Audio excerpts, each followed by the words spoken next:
আমি সকাল থেকে শুরু করি, ডোর টু ডোর যাই।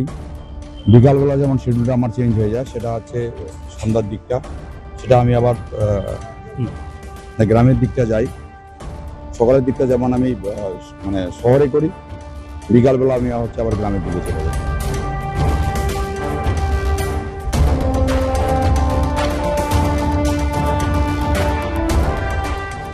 শিক্ষার ব্যাপারে এই শহরকে প্রথমে আমি প্রায়োরিটি দেবো ফার্স্ট, কারণ এই শহর হচ্ছে শিক্ষা এবং কালচারের শহর।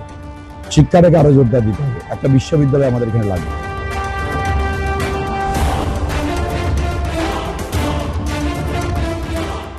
চ্যালেঞ্জ তো আছে, কিন্তু আমরা যেসব পদ্ধতি বা দিদি যেভাবে কাজ করছে, তাতে আমি আশা করছি এবার আমাদের জলপাইগুড়ি জেলায় যতগুলো পৌরসভা আছে, প্রত্যেকটা পৌরসভাতে আমাদের রেজাল্ট ভালো।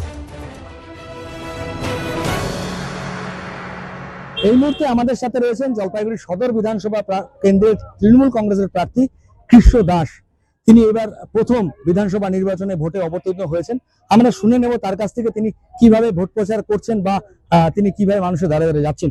কৃষ্ণদা, প্রথমে ইটিভি ভারতে আপনাকে স্বাগত জানাই। নমস্কার থাকলো আমার পক্ষ থেকে। বলছিলাম কিভাবে মানুষের কাছে পৌঁছাচ্ছেন, এই প্রথম বড় নির্বাচনে প্রতিদ্বন্দ্বিতা করছেন? আমি সকাল থেকে শুরু করি, ডোর টু ডোর যাই। বিকালবেলা যেমন শিডিউলটা আমার চেঞ্জ হয়ে যায়, সেটা হচ্ছে সন্ধ্যার দিকটা, সেটা আমি আবার গ্রামের দিকটা যাই। সকালের দিকটা যেমন আমি মানে শহরে করি, বিকালবেলা আমি হচ্ছে আবার গ্রামের দিকে চলে যাই। তারা কাজকর্ম করে শেষে তারপরে আমি যৌথ মিটিং, ছোট ছোট ছোট ছোট মিটিং করি। এইভাবে আমি মোটামুটি গ্রাম শহর এইভাবে আমি আমার যে প্রচার সেটা সারছি।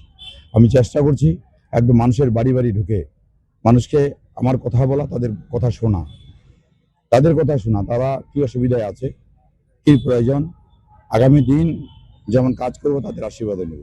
এইভাবে প্রচারগুলো আমি চালা যাচ্ছি। কি কি প্রতিশ্রুতি রয়েছে জলপাইগুড়ি শহরের উন্নয়নের জন্য? বিশেষ করে শহরের কথাই বলবো, যেহেতু পৌরসভা এলাকায় আপনি রয়েছেন এই মুহূর্তে। শহর, জলপাইগুড়ি শহর সব থেকে আমাদের পুরনো শহর এবং বিভাগীয় শহর।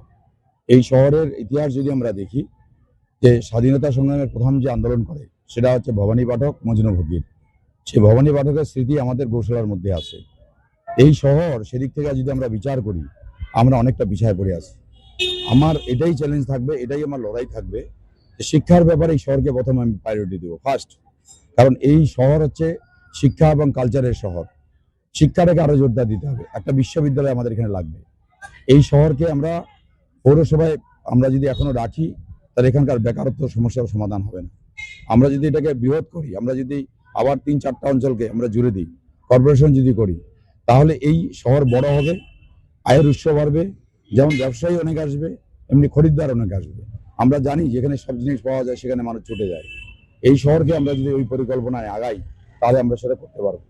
এক হচ্ছে যেমন শিক্ষা, দুই হচ্ছে আর্থিক ব্যাপার থেকে আরো ডেভেলপ করার জন্য শহরকে বড় করা, কর্পোরেশন করা।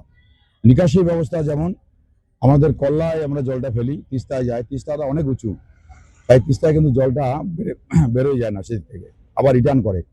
এটা যদি আমরা জলপাইগুড়ি শহরের জল আমরা যদি পাঙ্গাতে ফেলি, যেটা আমাদের খড়িয়া গ্রাম পঞ্চায়েত, সেখানে যদি আমরা পাঙ্গাতে ফেলি, তাহলে এই জলপাইগুড়ির যে নিকাশি ব্যবস্থা সেটা ভালো হবে। পাঙ্গাতে ফেলার কথা তো আবার বিজেপি কর্মীদেরও বলেছেন আপনি, যে পাঙ্গাতে নাকি তাদের ফেলে দেবেন।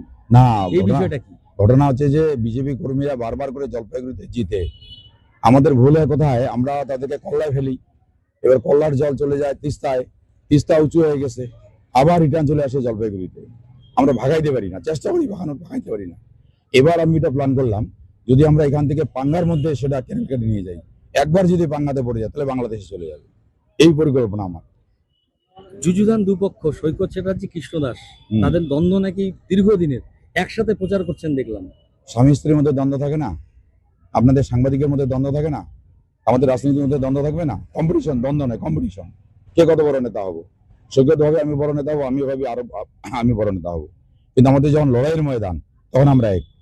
ফুটবল খেলা দেখেন না, কেউ অনেক সময় ডিফেন্স থেকে গিয়ে উপরে গোল দিয়ে দেয়, নিচ থেকে গিয়ে উপরে গোল দিয়ে দেয়।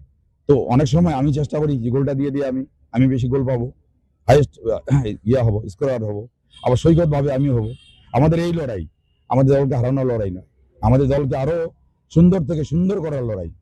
তাই আমরা একসঙ্গে লড়াইটা করি, দলকে আরো শ্রীবৃদ্ধি করতে পারি, বিপক্ষকে আমরা বেশি গোল দিতে পারি। 2018 সালে পঞ্চায়েত নির্বাচনে আপনাকে গৃহবন্দী করেছিল কমিশন। হুম। সেই জায়গাটার থেকে একটা দুর্নামও আছে যে কৃষ্ণ দাস নাকি মানুষকে মারে ধরে, অনেক অভিযোগ বিরোধীদের। কি বলবেন? এখন এই কথাটা যদি বলি, আমরা মহাভারতের কথা যদি বলি, সেখানে শ্রীকৃষ্ণ নামে বদনাম দিত। সেখানে শ্রীকৃষ্ণকে বলা হয়তো ছলিয়া, এবং শিশুপাল বারবার অপমান করেছিলেন। শ্রীকৃষ্ণ বলছিলেন যে তোমাকে 100 বার সুযোগ দিব, 101টা যদি তুমি আমাকে এইভাবে বদনাম দাও, তাহলে তোমাকে কিন্তু আমি বধ করবো।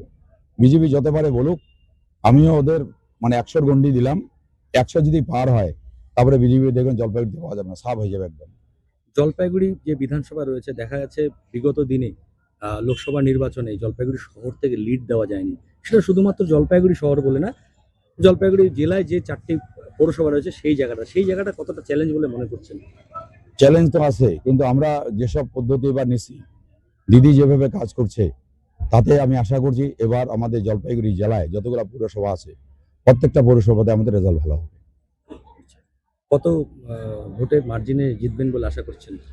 এখন মার্জিনটা দিনে দিনে বাড়তেছে, যেভাবে লোক আশীর্বাদ করতেছে, যেভাবে লোক বাড়ায় আসতেছে, যেভাবে লোক আছে। আজকে আমি অলরেডি একটা ওয়ার্ড করে আসলাম, আবার সৈকতের এখানে এসে ঢুকলাম। সৈকত 10:30 থেকে অপেক্ষা করতেছে এই রোদের মধ্যে, এবং একা না, দেখলেন পিছনে কত কর্মী, তারা সবাই 10:30 থেকে এই রোদের মধ্যে অপেক্ষা করছে। তার মানে বুঝতে পারতেছেন কিরকম লড়াই। ময়দান ছাড়ার কথা না কেউ, তাই ময়দান ধরে আছে। এখন আমাদের মার্জিন দিনে দিনে বাড়তেছে। আরেকটা বিষয়, সেটা হচ্ছে জলপাইগুড়ি আমার জেলার একদম ভারত বাংলাদেশ সীমান্ত, যেখানে ল্যান্ড বাউন্ডারি এগ্রিমেন্ট হওয়ার পরে 15 সালের পরে এখনো মানুষ জমির অধিকার পায়নি। ফলে সরকারের যে সুযোগ সুবিধা, কৃষক বন্ধু হোক বা কেন্দ্র সরকারের সুযোগ সুবিধা, জমির অধিকার তারা ফিরে পায়নি। আপনি যদি বিধায়ক হন, তাহলে এই বিষয়টা কিভাবে দেখবেন? মমতা বন্দ্যোপাধ্যায় মানুষের সব মানে সমস্যাই সমাধান করার চেষ্টা করে। যদি দেখবেন বামফ্রন্টের আমলে চ্যাটার্জি, ব্যানার্জি, গুহ, মিত্র, ঘোষ, বোস এবং পাল, কর্মকার, আলী, হক, মোহাম্মদ, কেউ কোনোদিন কোনো রকম সরকারি সুযোগ পায়নি। না একটা স্টাইপেন্ড পাইছে, না একটা ভাতা পাইছে, না তোমার সাবসিডি লোন পাইছে। কিন্তু মমতা বন্দ্যোপাধ্যায় 11 সাল আসার পর থেকে কোনো জাতি নাই, ধর্ম নাই, পার্টি নাই, রং নাই, কালার নাই, সবাইকে আজকে সম্পূর্ণ সরকারি সুযোগ সুবিধা দেয়। মমতা বন্দ্যোপাধ্যায় বলছে গরিব সবার মধ্যে আছে, সবাইকে দিতে হবে। তাই মমতা বন্দ্যোপাধ্যায়ের মাথায় এটা আছে যে যেসব সমস্যা আছে, সেই সমস্যার সমাধান কি করে করা যায়। বিজেপি প্রার্থী বলছেন 6 মাসের মধ্যে তারা এই প্রবলেম সর্ট আউট করে দেবে। 100টা মিথ্যা কথা বলছে বিজেপি, মোদি 100টা মিথ্যা কথা। আর একদিকে মমতা বন্দ্যোপাধ্যায় 100টা প্রকল্প করছে ভাড়া কেটেই। 6 মাস তো কেন, 6 বছরও, 60 বছরও পারবে না। জেতার ব্যাপারে কতটা আশাবাদী? 100%, 100-এর উপর বলেন, 100-এর উপর। যা ভাবে আমাদের কাজ চলতেছে, এখন শুধু সময়ের অপেক্ষা, সময়ের অপেক্ষায় আছি বাস। জলপাইগুড়ি তৃণমূল কংগ্রেসের সদর বিধানসভা প্রার্থী কৃষ্ণ দাস তিনি জানিয়েছেন তিনি কিন্তু জেতার ব্যাপারে যথেষ্টই আশাবাদী। জলপাইগুড়ি থেকে অভিজিৎ বোস, ইটিভি ভারত।